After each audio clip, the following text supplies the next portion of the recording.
છૂટા કર્યા અને આ બાબતે જ્યારે વર્ષથી થયું ત્યારે એક્ઝેક્ટ વાત કરું કેતન કાકાની વાત કેતન કાકા એવું કે આ પ્રાઇવેટ કંપની છે, પ્રાઇવેટ કંપનીની અંદર આપણું ના ચાલે. તો મારું એ કેવું છે પ્રાઇવેટ કંપની અંદર તમારું ના ચાલે તો તમે ધારાસભ્ય તો તમારું કમ ના ચાલે.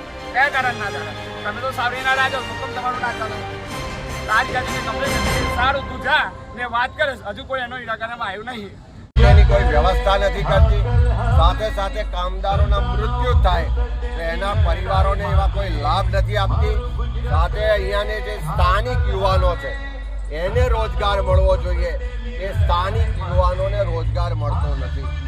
કેટલાક ભાજપના નેતાઓ, રાજકારણમાં જે આગળ પડતા લોકો છે એવા લોકો અહીંયા કામદારોનું શોષણ થાય એના ભોગે કંપનીઓ પાસેથી મોટી રકમ દર મહિને ઉઘરાવે છે એવી રજૂઆતો પણ થઈ છે.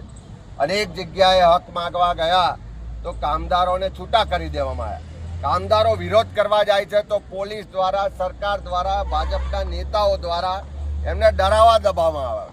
એટલે આખા ગુજરાતમાં જે કામદાર વિરોધી સરકાર છે, કામદારોનો હક અધિકાર છીનવી રહી છે, એની વિરુદ્ધના કાયદા બનાવી રહી છે. એ તમામ સામે આ યાત્રા દરમિયાન અવાજ ઉઠાયો શું